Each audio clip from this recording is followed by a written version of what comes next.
Mockingbird and Liarbird by Rei Wakayami on AO3. Chapter 2. Hitoshi stares ahead blankly as his social worker makes call after call, trying to get him a new placement. This is the 6th foster home in the last year that has set him back because they feared his quirk.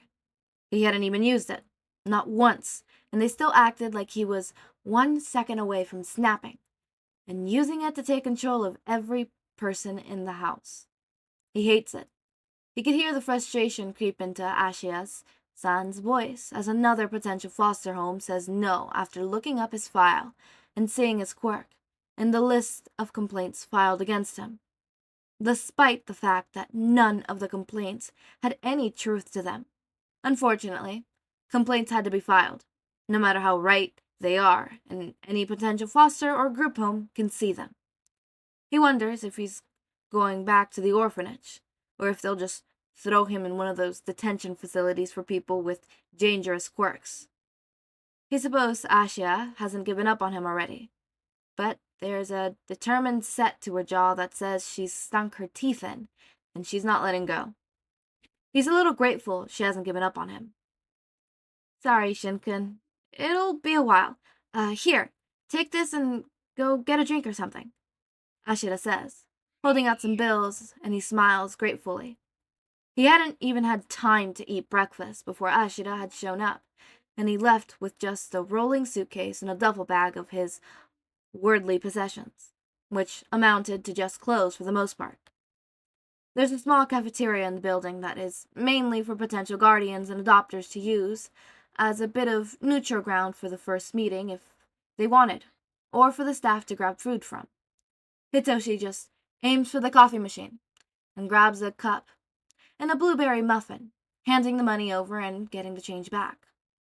Hitoshi wanders for a bit, staying in the building, but not really paying attention to where he's going, and barely stops in time as he turns a corner and almost runs smack into someone. Hands come up to grab his shoulders to stop him from tripping, and Hitoshi murmurs quiet thanks. No problem, listener, a familiar voice says, and Hitoshi snaps his head up so fast he's sure to have whiplash to see President Mike standing there in his hero costume. I didn't hurt you, did I? He asked with concern. No. Hitoshi manages to get out. Not sure how to act around one of his favorite heroes. Good. I'd hate to have done that, he says with a laugh, and puts a little space between them. What are you doing all on your lonesome here? He asks with a grin.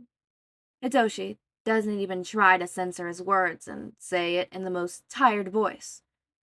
Waiting for someone to take me in, only to toss me back in a few months, he says, honestly, and Mike blinks in shock at his candid words. Well, that doesn't sound good, he murmurs with a frown. Hitoshi shrugs. Welcome to my life, he murmurs, and turns to walk away before he can say anything else to make matters worse. He doesn't wait to see if the hero will say anything else, just finds the elevator he passed and heads up to his floor. Ashida, still on the phone, and it doesn't look like she'd found anyone in the time since he'd been gone, so with a sigh, he settles in one of the chairs outside of her office and just sips his now lukewarm coffee and breathes through the rolling emotions in his chest, with his eyes closed and head resting on the wall behind him. He's not expecting to have anyone take the chair next to him, and he peeks open an eye to see President Mike seated beside him, a cup of coffee in his hands, and holding out a fresh one to Hitoshi. How many so far? He asks as Hitoshi takes the proffered drink and with his faint smile. 6 in the last 11 months, Hitoshi murmurs, and Mike winces in sympathy. I remember that part, he murmurs. You were in the system? Hitoshi asks curiously. Mike hums softly. I was born with my quirk. I defected my birth parents and the medical team helping my mother have me. I bounced through a lot of homes after they gave me up before I found one that stuck. Some I spent in a muzzle, too. He added, knowing eyes taking in the faint scar around Hitoshi's face from too tight leather rubbing the skin raw. I'm sorry, Hitoshi said softly, and Mike gives a knowing smile.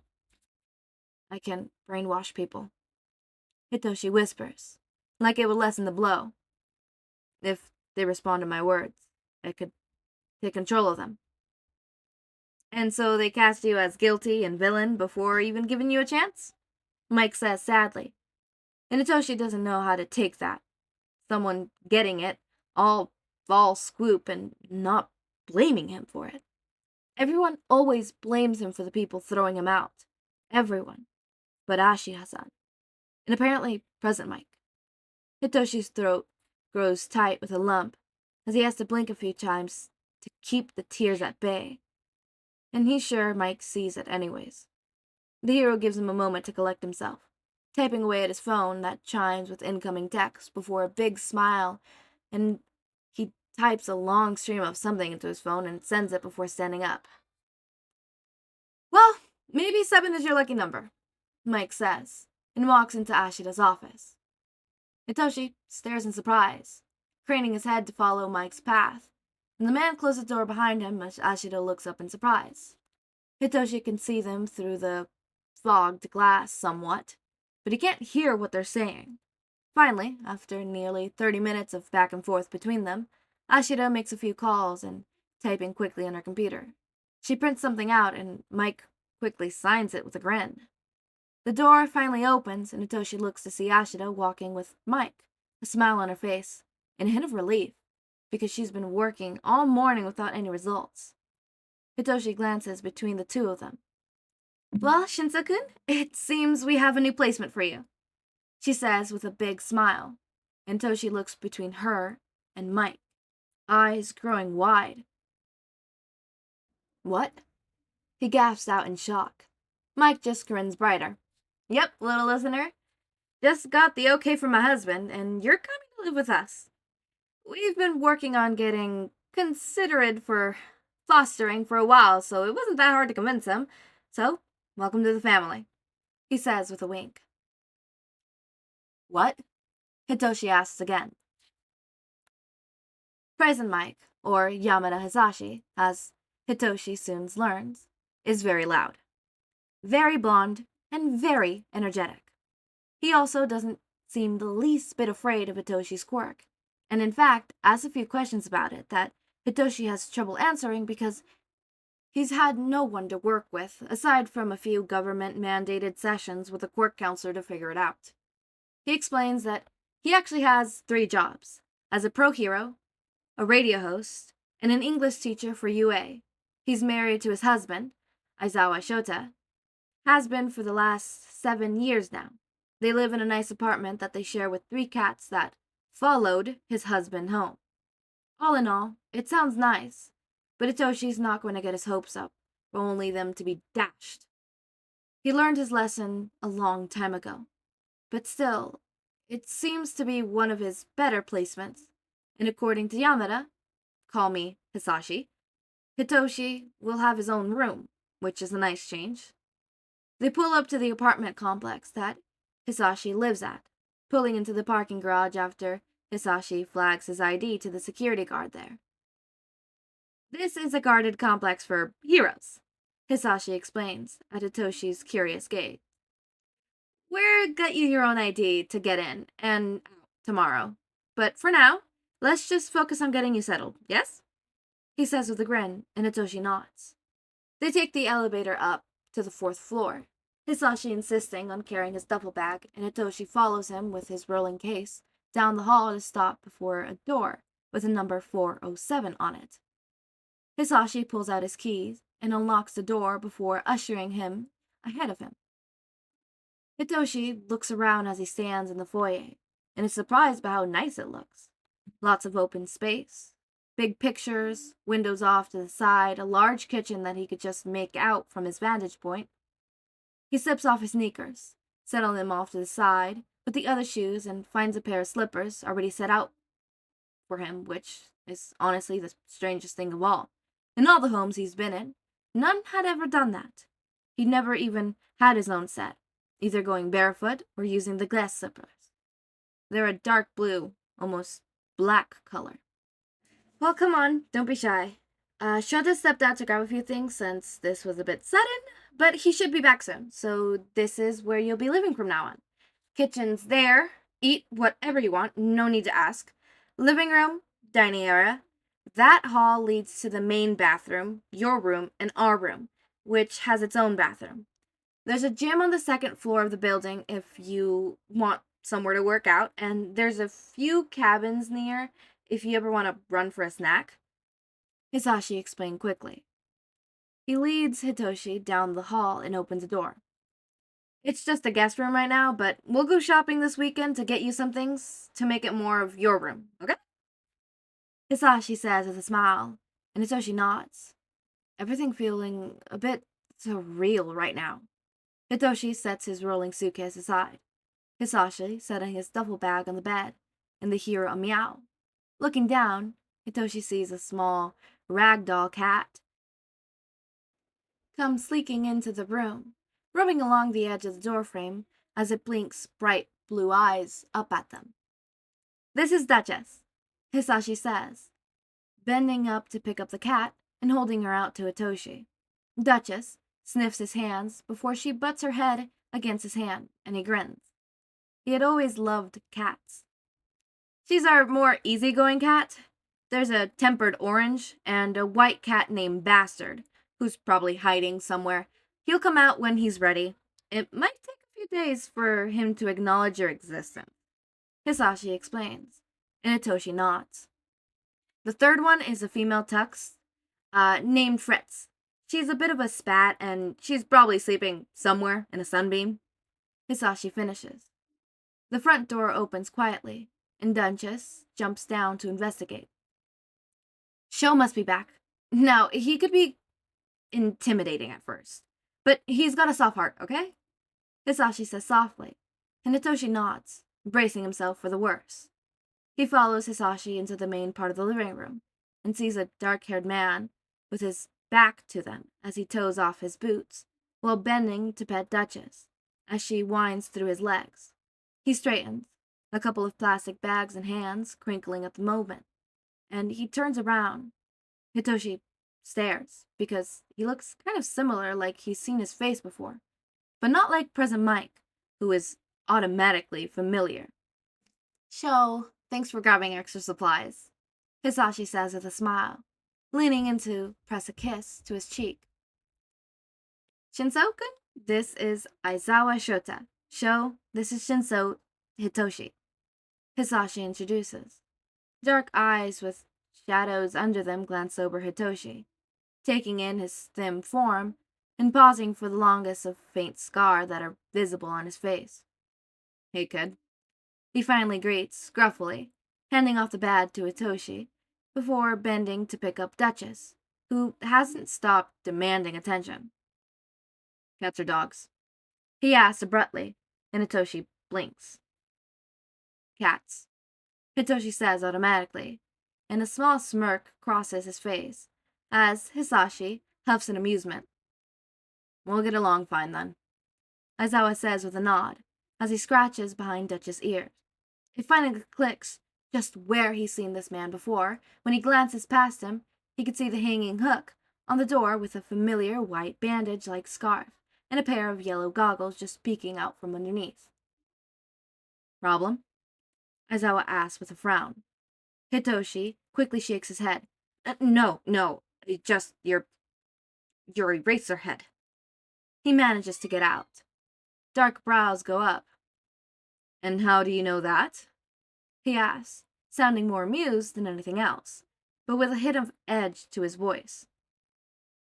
I'm on a few underground hero forums, Hitoshi admits softly. There's a few grainy photos of you on there, but I didn't realize until I saw the scarf and goggles. He admitted, rubbing the back of his neck nervously. Did he fuck up this already? Aizawa snorts softly. Relax, kid. I'm not gonna jump you. I'm just surprised, is all. I've had pros not recognize me, even in my getup.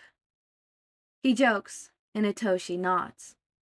Glad to see you've got a good head on you, Aizawa says, and walks towards the kitchen, letting Duchess slide to the floor to return. The rest of the day is awkward, as Hitoshi tries to come to terms with the fact that not only are two of his favorite heroes married, but that he's now living with them. He meets the other two cats in the apartment, has an awkward dinner with mainly Hisashi speaking, trying to draw Hitoshi into conversation, and then goes to bed in a room that's too quiet after years having to share. He wakes up the next morning with Bastard laying on his chest and glaring down at him. Things ease after a few days of awkwardness.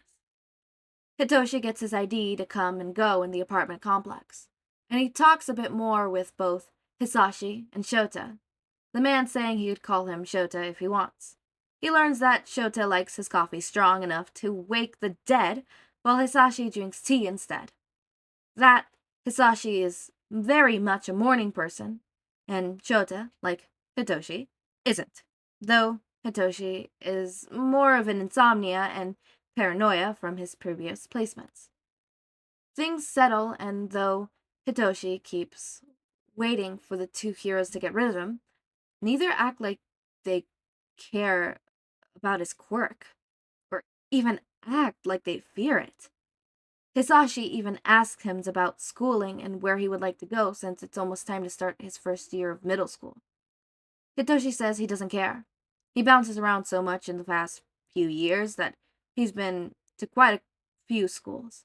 So Hisashi enrolls him in the nicer school near where they live. It's within walking distance, so that's nice. They take him to buy things to decorate his room, which Hitoshi does a bit reluctantly because there's no point in doing that if he's just going to leave in a few months once they get tired of him. But if they waste their money, he'll bite. The rest of the month leading up to his first day is spent getting his school supply, getting his uniform, and just preparing himself for another shitty year with no friends and everyone avoiding him. Hisashi packs him a lunch, to much of Hitoshi's surprise, and offers to walk him to school, but Hitoshi declines. He's got to get to UA for work with Shota, who apparently also works there, and he doesn't want to make them late. With a reluctant nod, Hisashi sees him off the door, with a reminder to text them if he needed them. He doesn't care how insane the reason. Hitoshi nods, not expecting to do so, but indulging the blonde. It goes about how he expects it with any first day. They all introduce themselves and are forced to tell their quirks, and the moment the words are spoken out of his mouth, he could feel the air shift around him. Tension, fear, and stares all centered on him. Hitoshi sits down and ignores the looks and whispers of villain he could catch. He ignores it all through morning classes until lunch rolls around. Not wanting to deal with people staring, he decides to eat lunch outside. As he passes through the hall, a group of upperclassmen, 4 second years, and a girl he recognizes from his class crowd around him. Hitoshi learned a long time ago that it's pointless to fight them when he's so outnumbered. He ends up scuffled into a janitor's office that's locked behind him with a muzzle strapped far too tightly around his face, and jeering laughter on one of the students as they walk away, congratulating each other on capturing the villain. Hitoshi sits on the closet for a while with his arms wrapped around his knees. He's not sure how much time passes before he finally puts himself out of that haze place to retreat to when this happens. He pulls out his phone and sees it's already been 2 hours, and no one has come to let him out. Pulling up his contacts, he types a text with shaky fingers as his vision swims with tears. Shinso, can you come pick me up? Shinso, please. He honestly doesn't expect a response, or for them to say they can't. It's what other foster parents would have done. Instead, he gets a response almost instantly. Aizawa, I'm on the way. 20 minutes top. Hitoshi loses track of time again before a text alerts him, looking at his phone. Aizawa, here, where are you? Hitoshi types out a response slowly. Shinso, janitor's closet, first floor by the cafeteria. He waits and waits until he hears rapid footsteps, and the handle of the door jiggles. There's almost a murdered curse, something clicking against the handle before the lock clicks, and Hitoshi squints at the sudden light to see Shota standing there staring at him, wide eyes. A rage of emotion Hitoshi can't even begin to decipher passes through his face before he finally ceases to get control of himself, eyes softening as he kneels in front of Hitoshi. "Hey kid, easy?" He murmurs softly like Hitoshi is some scared, concerned animal. "It's okay if I touch you?" he asks, holding a hand out, and Hitoshi nods slightly, still hugging his knees. Shota smiles gently, reaching out, and Hitoshi has to keep himself from flinching as Shota reaches for his face. But the man keeps going, past to feel along the straps of the muzzle before he curses softly. "I'm gonna have to cut this. It might feel a bit tight. Is that alright?" he asks, and Hitoshi nods. Reaching behind him, Shota pulls out a knife and gently brings it to Hitoshi's face, fitting the blade under the straps with a gentle motion, slowly sawing through the thick leather strap.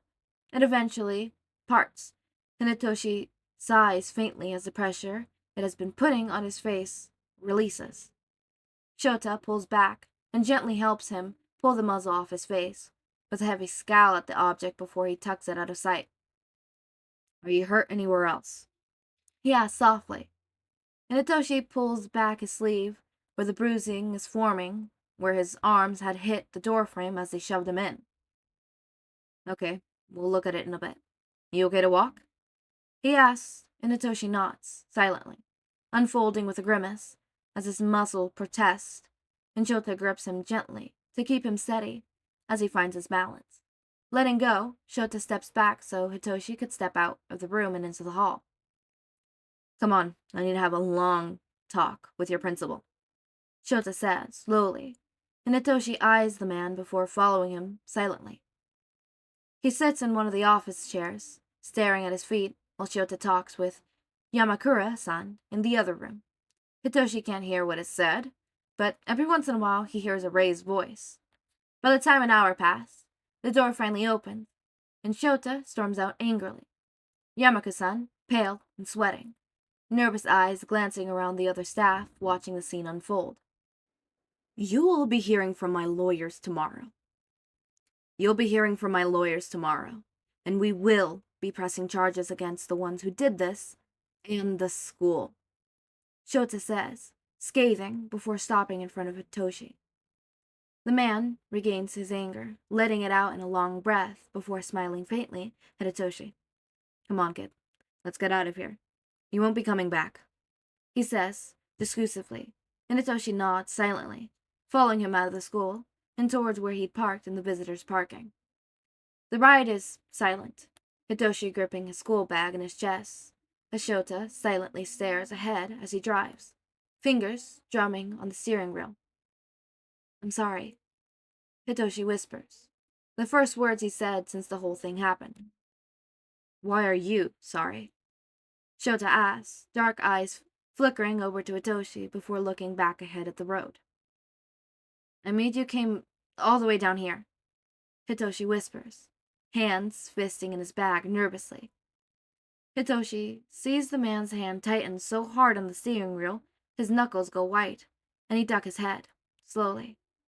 Shota lets out a long breath of a sigh and eases the car off the road and parks it. He looks at Hitoshi with an unreadable expression. "Jinso, I'm not mad at you," Shota says evenly, and Hitoshi looks at him. "I'm furious, but not at you. What those students did to you, what the school tried to brush off, that was wrong. Not only is it against the law, it was wrong on so many levels. You shouldn't have to live in fear of someone trying to muzzle you every time you speak." Shota pressed on him. "Why do you care?" Hitoshi asked, suddenly, completely confused by what's going on. "No one ever cares. They pretend, put on a show, but they never do. Why do you care?" he asked sharply. Shota doesn't look taken aback, by his outbursts or annoyed by his sharp words. He looks understanding, like he knows exactly where Hitoshi is coming from.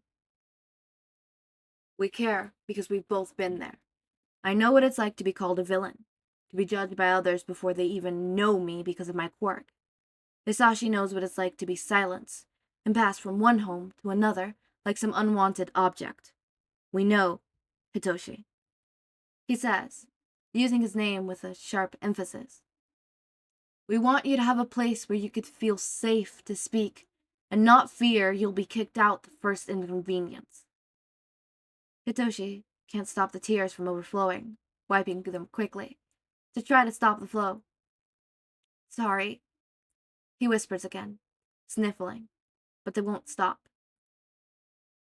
Don't be sorry.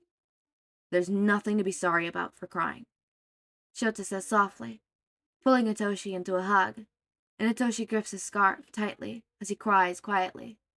Shota's arms tighten around him. He cries for a few minutes before he pulls away, and then, eventually, pull back into traffic, after Shota pulls a pack of tissues out from the glove box and hands them. The rest of the ride is quiet, but not like before they arrived at the apartment a few minutes later. Hisashi is waiting there, pacing in the living room as they enter, and straightens as they close the door. Hitoshi is exhausted, physically and emotionally. What happened?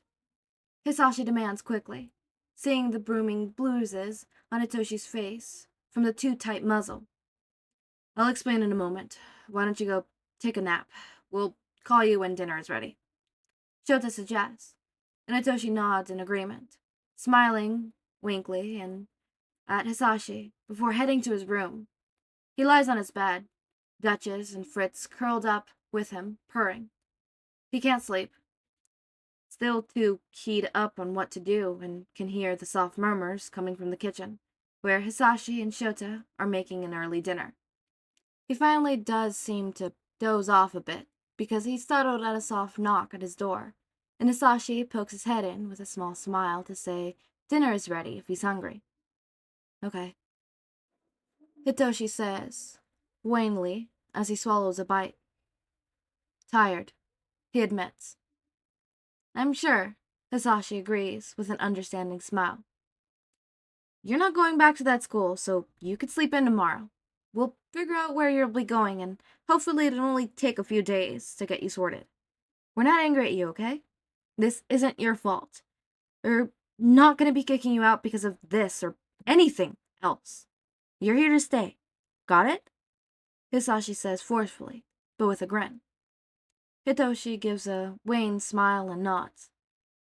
Got it. A small part of him hopes this is true. The night goes by quickly after that, and Hitoshi goes to an early bed. For once, he sleeps, exhausted by his day, and wakes, not refreshed, but at least glad he doesn't have to go back there, though it just means he'll have to start at a new school. Hisashi and Shota come home that afternoon to say that they got him into a new school, a little further away, Aldera Middle School. They accepted a late transfer while they won't be going in just yet. He will be in a few days once they get his new uniform in.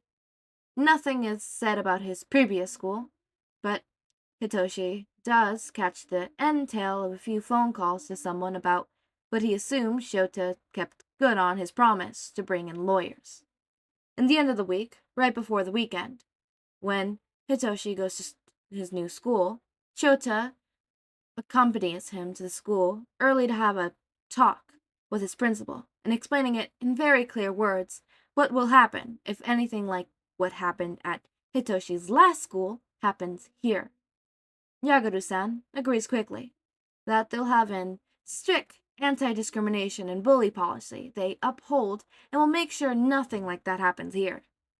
Shota gives him a stink eye for a long moment before nodding and walking Hitoshi out of the office. You're gonna be okay, kid? He asks softly. Hitoshi shrugs. I guess.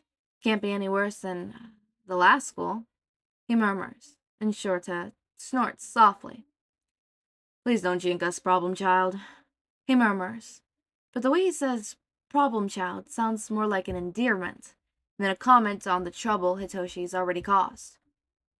Anything happens, you call us or text us, okay? We'll be keeping an eye on our phones. He promised, and Hitoshi nods.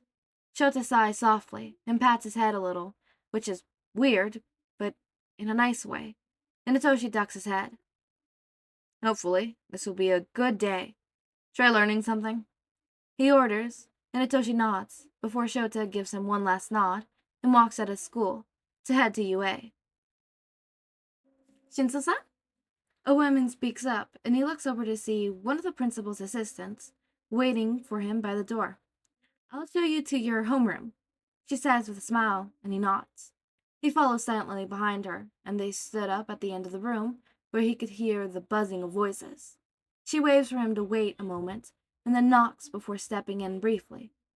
The door opens a few seconds later, and Hitoshi walks into the room. Like usual, the class stares at the new kid, some excited, some curious, some not caring one bit. He can already spot one of the favored kids, a blonde with his feet up on the desk and popping off tiny explosions without anyone telling him off. Another golden boy with a perfect heroic quirk. He ignores the class as he monotonously gives his name and begrudgingly tells them what his quirk is, while watching as the waves of curious fades, eyes becoming guarded, fear entering a few faces. Some still look curious, but he recognizes that form of curiosity and knows it won't be good for him if they try to get close to him. He's had people try to befriend him before just to try to use him for his quirk, their own gains. He takes the seat he's directed to and spends the rest of the class ignoring the stares and whispers around him, focusing ahead on the board and trying to do as Shota said and learn something. But unfortunately, half of it is lost on him. Lunch finally rolls around and he gratefully slips away from his class. Rather than attempting to eat lunch like last time, Hitoshi just heads straight out of the building to avoid people. An apple and a few snacks tucked into his pocket to tide him over until he could get home. He'd honestly expecting to be ignored and left alone for the most part. So when someone walks over and asks to sit with him, he reacts with sarcasm. He recognized the other boy from his class. He hadn't said a single word in any of their classes, nor had any of the teachers called on him. He's not expecting the barrel one of his classmates, throwing not just at him, but at the other boy. Midoriya Izuku, he introduced himself. When he explains what they meant by voice stealer, Hitoshi had been intrigued because here's another person like him, labeled villain, despite the fact that he's just a ray of sunshine. The boy grins nearly as bright as Sasashi's. They talk over the course of their lunch, and by the time they head back to class, Hitoshi has a new number in his phone and possibly a new friend, which he's not had in a long time. The apartment is empty by the time he gets home, since UA is much further than his school, and they both have stuff to do after class gets out. So Hitoshi grabs a snack, pulls out his textbook to start working on homework they sent home, and sets his phone to the side to listen to some music as he works at the living room table. An hour and a half later, his phone dings, and he sees a text. Midoriya. Hi, Shinso-san. Midoriya. Just wanted to say hi and say if you wanted to hang out sometime, I wouldn't mind. Midoriya. Only if you wanted, though. Midoriya. It's fine if you don't. Midoriya. I'm sure you're busy and have other plans as well. Midoriya. Sorry if I'm disturbing you. Hitoshi snorts at how the other boy types, how he talks before responding. Shinso. Sure, though I'll have to talk with my foster parents about hanging out. You're not disturbing me. I'm just working on our math homework, which is kicking my ass. Midoriya. Oh, yes, I'm working on English right now. Midoriya. I could help you with the math stuff if you haven't finished. Shinso. Please. How about we hang out tomorrow afternoon? As far as I'm aware, I've got no plans. Maybe meet up by the burger place by school and grab a bite while we work? Midoriya. They have good fries, so yes. Midoriya. I'll text you later. I have to help out with dinner. Shinso. Sure, I'll text you a time once I get a better idea of when. Midoriya. Okay, bye.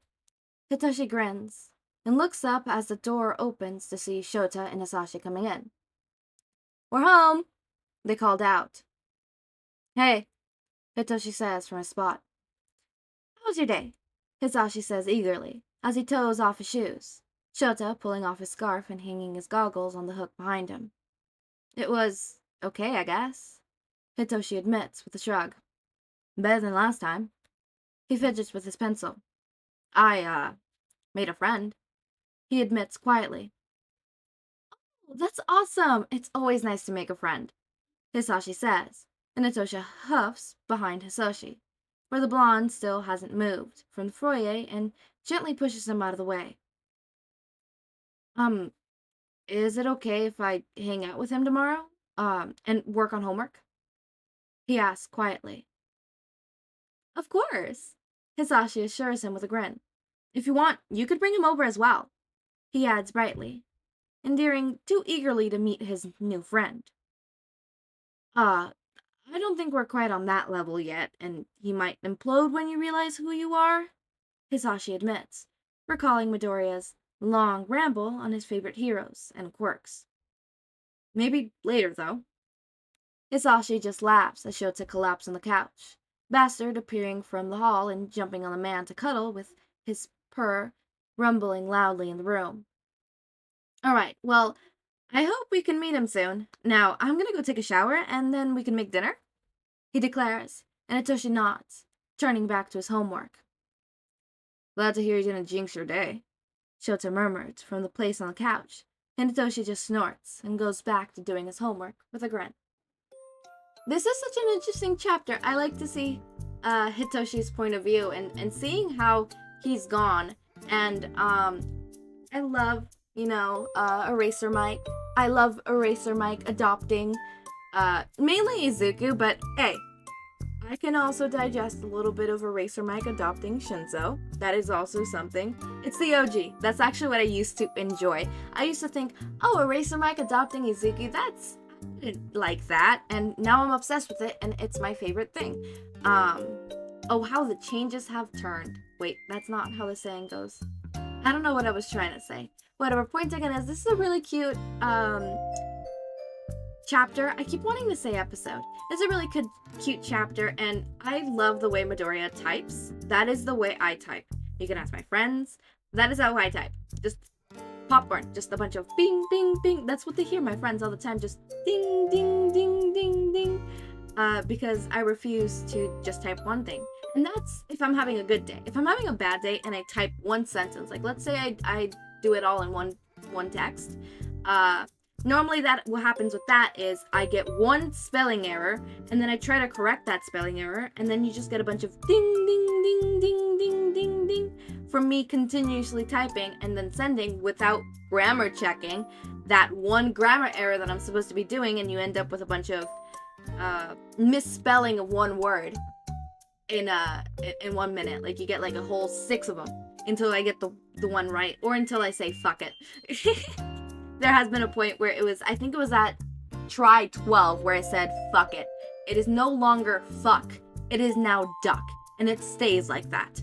Because I couldn't spell fuck for the life of me. And I did not want to slow down and type it out. Because for some reason, I don't know. It's how I type. It's how I am. It's how I do. So seeing Midoriya type out like that was nice. That's how I type. That's how I type. You know? I can't wait to see more of this. These two first chapters are really good beginning chapters. They really set the foundation work for the upcoming chapters, right? So I'm really excited. I'm excited. The whole energy rush from hitting 1,000 yesterday is still here. And tell me why I woke up this morning and we're still at 1,000, but it's more than that now. Like, what do you mean? In like one day, I went from 1,000 to 1,058. Like, where did you 58 subscribers come out of? I'm looking at you. Where did you come from in like one day? I'm looking at you. And not even one day, because technically speaking, I checked it this morning and it was that number still. Or it was a bit below, but still it was like 40 something. Like, where did you guys come from? I'm looking. Whatever. I hope you enjoy the series. And again, chapter 3 comes right after this. And by right after, I mean tomorrow. So you just gotta have to wait for tomorrow. So I'm so excited to be able to be doing this. Oh, God, I'm so happy. You could hear it I don't know if you could hear it. I'm smiling. Okay, I have to go because I have a compromise with another friend, which I'm late to. I'm prioritizing you guys over my social life. Feel special. As always, make sure to eat, sleep, drink water, and take your meds. Have a wonderful day or night. Join our community Discord server. Link is in the description. Subscribe to see more of my content, and thank you so much for watching.